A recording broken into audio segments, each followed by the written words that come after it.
sejam todos muito bem-vindos. Estamos em mais um programa Café de Negócios e no programa desta semana eu estou entrevistando o Dr. João, médico veterinário, proprietário da Clínica São Francisco. Dr. João, seja muito bem-vindo. Obrigado pelo convite, Érica. É muito bom ter o senhor por aqui. Igualmente estar contigo. Estamos muito curiosos para saber um pouco mais sobre esse mercado pet. Dr. João, para que os nossos telespectadores possam te conhecer um pouco mais, por favor, conte-nos quem é o Dr. João. O Dr. João sempre foi daqui de Itu. Conte pra gente. Bom, João Carlos Rodrigues, não sou ituano de nascimento, eu sou de Ribeirão Preto, mas já resido e trabalho aqui há 38 anos. Então hoje me considero ituano de coração, adotei essa cidade como sendo a minha cidade e aqui vivo com a minha família durante todos esses anos. Vim para Itu conhecer a cidade, ocasionalmente com um casal de amigos e clientes de outra clínica nossa na cidade de Jaboticabal. A convite deles, vim passar um fim de semana em Itu, conheci a cidade, me encantei, havia um potencial de mercado para que na época, em 1980, final de 1980, a gente instalasse aqui uma clínica veterinária voltada a cuidados com pequenos animais. Quando você fala pequenos animais, cachorros, gatos? Cachorros, gatos e animais exóticos, né? Uma vez que na época existia uma clínica, uma policlínica que tratava de animais de grande porte e também de pequenos portes, porém não era especialista ou voltada para esse mercado. Quando instalei a minha unidade aqui, eu procurei equipá-la com diagnóstico de imagem, laboratório, serviços de pensionato, internações, cirurgias e clínica médica e preventiva, né? E desde então eu venho exercendo a minha profissão, procurando trazer muita informação, muita orientação para os meus clientes, né? Visando um bem-estar e uma qualidade de vida para o animal de estimação. Doutor João, de onde saiu essa paixão por ser veterinário? Vem de família isso? Pais, tios? Não? Olha, gostar de animais, essa paixão, vem, logicamente, da minha educação. Eu sempre fui educado para ter amor aos animais, né? Nunca judiei, nunca, na época de criança, nunca matei um passarinho, né? Embora tivesse espingarda de pressão, estilingues, que naquela época todo, né? Jamais abati um animal. Então eu fui educado para gostar e cuidar dos animais. Ao término, né, do ensino básico, já me preparando para fazer um curso preparatório para a faculdade, minha irmã já estava na faculdade de medicina veterinária, meu cunhado já era formado veterinário. Eu, como gosto da área de saúde, sempre foi minha paixão, também optei por prestar um vestibular de medicina veterinária, né? Nunca me enxerguei sendo um engenheiro, sendo um profissional de exatas, né? Então, deu tudo certo. E o senhor estudou onde? Eu fiz a faculdade na Faculdade de Ciências Agrárias e Veterinárias de Jaboticabal, da Unesp. Unesp, Jaboticabal. Júlio de Mesquita Filho, Universidade Júlio de Mesquita Filho. E me formei no final de 80, no começo de 1981, estava eu trabalhando já, arrumando lugar, adquirindo os equipamentos e montando a Clínica Veterinária São Francisco. Isso aqui? Aqui em Itu já. Aqui em Itu? A outra São Francisco fica em Jaboticabal e a outra em Ribeirão Preto. Doutor João, quais foram os desafios nessa profissão? Olha, no começo o desafio é sempre de um recém-formado, né? Você tem inúmeras dificuldades financeiras, porque quando você tem um sonho e um propósito profissional de fazer sempre o melhor, oferecendo qualidade e competência naquilo que você faz, você tem que investir.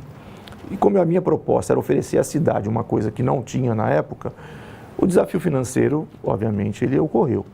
Tivemos que lançar mão de financiamentos, né, de leasing, porque o equipamento de radiologia, de laboratórios, de ultrassom, E o próprio equipamento mobiliário de uma clínica, ele é dispendioso para quem está começando uma unidade, num mercado onde você não conhecia a resposta desse financeiro, vamos dizer, desse mercado. Você tinha uma proposta de oferecer um serviço de qualidade, porém você não sabia se esse retorno viria ou não. E considerando que na década de 80 não era essa febre que justamente, é hoje, né? Justamente, naquela época todo mundo tinha o seu animalzinho. Isso. Restrito a algumas raças, alguns Sim. mais a cães e alguns gatos, que sempre foi uma população menor. Porém, os cuidados oferecidos a esses animais eram bem menores do que hoje se tem conhecimento, Sim. né? E tem Sim. oferta no mercado também Sim. para isso, né? Exatamente. E naquela época o que a gente via naquela época, a gente tinha o cachorro, a gente dava banho nele com a mangueira no quintal, ele comia o resto da nossa comida.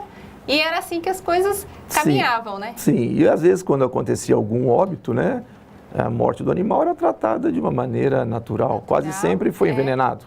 Ou, né, não existia uma preocupação em se buscar um diagnóstico ou um tratamento prévio daqueles sintomas apresentados, né? Algum momento na faculdade o senhor pensou em desistir? Em nenhum momento eu pensei em desistir da profissão de médico veterinário. Ocorreu, quando eu estava no terceiro ano de medicina veterinária, um convite, porque a Unesp Botucatu tem também veterinária e faculdade de medicina. Sim.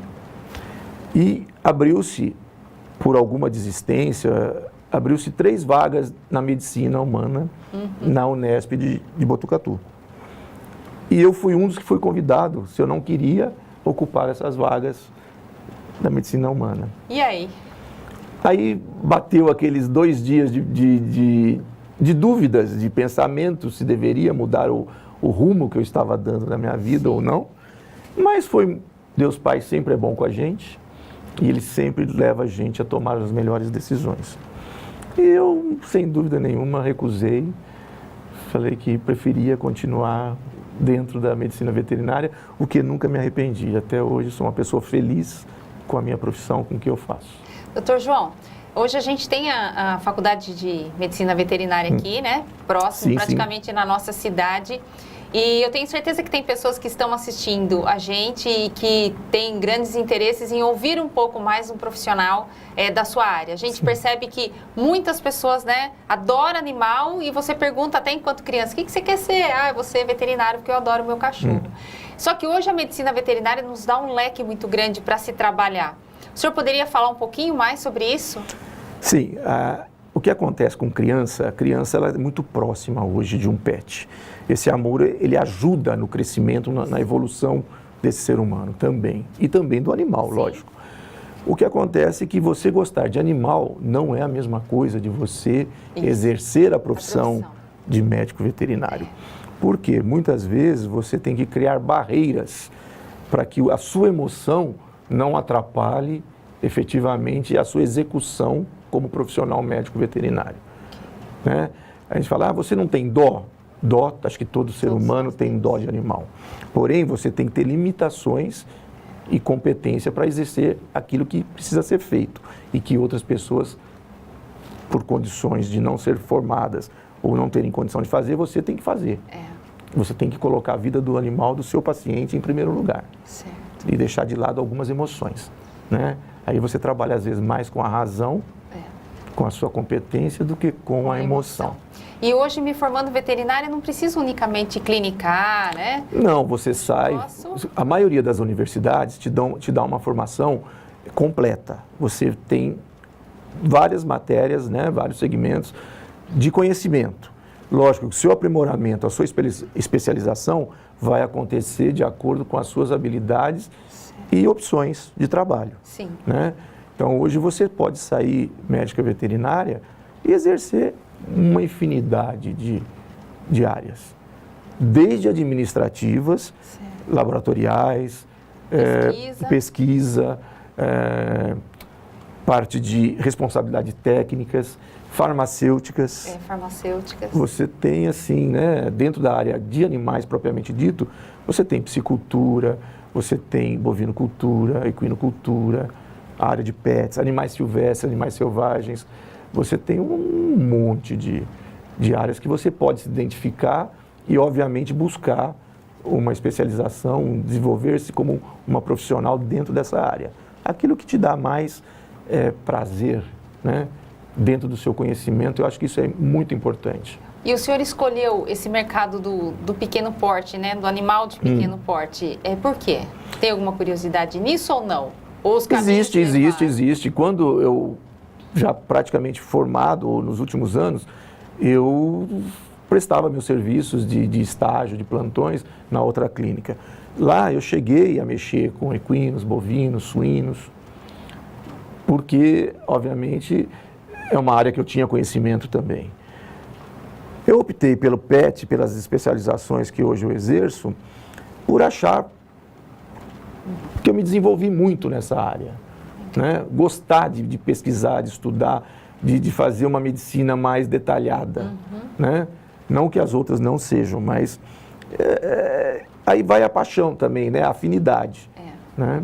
Eu me via mais como um médico de pets do que de bovinos, de suínos, ou de equinos. Embora, quando exerci com todo gosto, né? Com todo prazer, e procurei fazer sempre o meu melhor para os meus pacientes.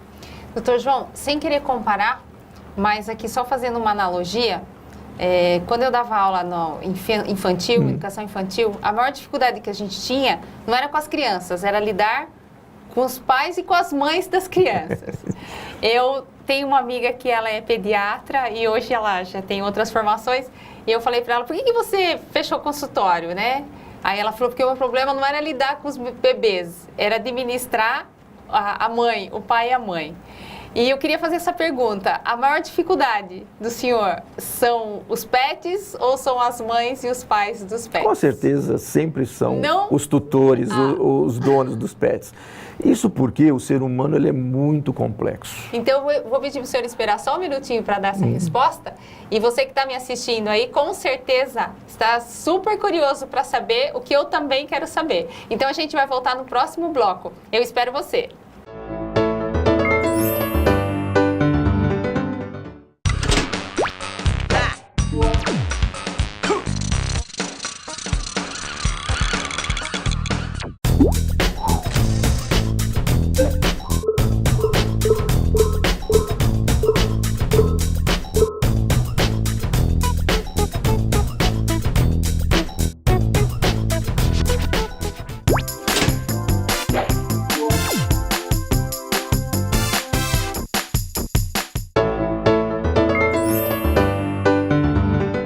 Estamos de volta no segundo bloco do nosso programa Café de Negócios, e na entrevista de hoje eu estou aqui com o Dr. João Carlos, veterinário, proprietário da Clínica São Francisco. E o Dr. João, ele vai nos contar agora, eu fiz uma pergunta para ele no primeiro bloco, né? Qual é a maior dificuldade, né? Se é lidar com o paciente dele ou se é lidar com o tutor dele, com os tutores. E aí, Dr. João? Eu nunca coloco a dificuldade no meu paciente. Se ele está lá é porque ele precisa de mim, né? Então, eu estou lá para aliviar o sofrimento, procurar uma cura. A dificuldade maior sempre é o ser humano, né? Até pelas dificuldades, pelas limitações, pelo fator emocional. Existem pessoas que têm um envolvimento muito forte, muito profundo com o seu pet. E isso atrapalha. Outra dificuldade é o ser humano jamais admite uma culpa. Às vezes, aquele animal chegou àquele ponto por culpa do tutor. Ou por negligência, ou por falta de atenção, de observação diária, ou até por proposital, né? Deixou para ver se a coisa acontecia de alguma outra forma. Então, o tutor sempre é a parte mais difícil desse relacionamento. Embora todos tenham a sua parcela de amor, de cuidado, alguns com algumas imperfeições, né? Mas, da parte do profissional médico veterinário, a gente tem que saber trabalhar esse lado também.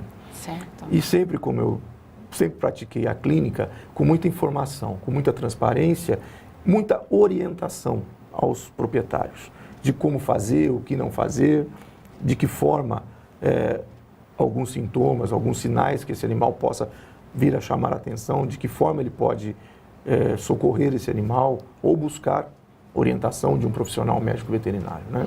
Doutor, é uma parte que eu sempre dedico um tempo da consulta em orientá-lo da melhor maneira possível. Doutor João, o que o senhor acha ou qual é o seu posicionamento hoje com esse mercado pet, que é uma febre, e essa humanização do animal, né? Porque hoje as pessoas acabaram que substituindo, né? Eu substituo um filho pelo cachorro, substituo a esposa, substituo o marido por um animal. Como é que o senhor vê isso? É saudável? Até que ponto isso é saudável ou deixa de ser saudável? Esse tipo de relacionamento, podemos chamar de humanização dos animais, ele é inevitável na sociedade em que nós vivemos. Sim. Onde existe um nível de carência afetiva muito grande, um nível de empatias e antipatias entre as pessoas que são facilmente substituídas pelos pets, né? Então eu vejo que alguns casos são extremamente exacerbados. Na minha maneira de ver esse assunto, eu acho que o animal tem o seu lado animal e deve ser preservado. O excesso de humanização desse pet descaracteriza a vida desse animal e muitas vezes pode trazer prejuízo ao invés de benefícios. Certo. Doutor João, alguma curiosidade da sua carreira para nos contar? Olha, nesse pequeno tempo de 38 anos... 38 anos. Existem muitas curiosidades, né? Algo que marcou sua carreira? Olha, especificamente, eu sou uma pessoa feliz com aquilo que eu faço. E eu me sinto muito, assim, enaltecido quando o que eu faço para ajudar ou para salvar a vida de um animal é reconhecido. Certo. Né? E às vezes receber uma lambida do meu paciente, um afago desse paciente, é a retribuição maior que eu posso citar nesses anos todos.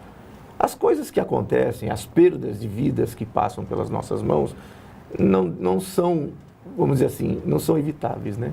Sim. Alguma coisa a gente acaba sendo limitado e não poder preservar todas essas vidas.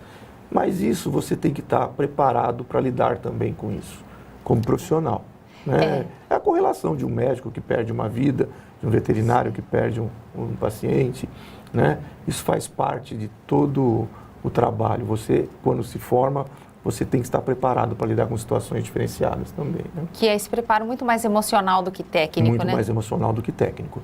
Né? E lidar principalmente com a emoção de um tutor que perde. Isso, exatamente. Né? Porque você tem que saber confortá-lo. Isso. Né? E dar todas as explicações do porquê que aconteceu e que é inevitável muitas vezes. Ele vai morrer. Não, uma hora, todos nós todos vamos, né? nós, Então, é o entender, existe um limite para alguns organismos que, infelizmente, como o pet tem uma vida mais curta que o ser humano, a gente acaba tendo muito mais evidência, né, dessas perdas do que... Isso nos judia bastante. Sim. Mas assim, uma curiosidade, algo que o senhor quisesse falar, olha, na minha carreira aconteceu algo incrível, algo muito cômico, o que o senhor contaria? Eu prefiro não citar essa parte de algo cômicos. Não, é interessante, quando você lida com um animal, você vê algumas atitudes que você fala, poxa, mas como é que um animal tem uma emoção dessa ou tem uma atitude dessa? Isso são vários, né? Atitudes do tutor, cada um tem uma característica, né? Então, se eu for citar um especificamente, mas existem situações hilárias na clínica, existem situações tristes, situações que comovem. Sim. Né? E a gente, normalmente, eu vou citar uma só, sem citar nomes, lógico. Sim. Uma vez, um animal acometido de uma virose, de uma doença sinomose, chegou a um ponto clínico praticamente de ver poucas chances dele retornar à vida normal, vamos dizer assim, né? De obter uma cura. Esse animal não era meu cliente e foi diagnosticado com essa doença e foi sugerido uma eutanásia técnica para abreviar o sofrimento desse animal. Esse animal veio à clínica com os seus tutores e foi pedido a eutanásia. Tudo pronto, acordado que esse animal realmente, clinicamente, estava vegetando já, né? Esse animal falou, os proprietários disseram assim, nós não vamos assistir à eutanásia. Eu quero que seja realizada a eutanásia e que seja dado um fim né, a conduta adequada para a carcaça desse animal. Tudo certo, tudo contratado, as pessoas foram embora e quando eu me preparei a sala, preparei a anestesia, tudo, eu não tive coragem de eutanasiar esse animal. E falei, poxa vida, mas será que a gente não pode tentar alguma coisa a mais, né? E foi aí que eu tentei, e fui tentando, e fui tentando, e fui tentando. E cada vez que eu fazia um procedimento, uma medicação, esse animal melhorava, demonstrava que podia reagir.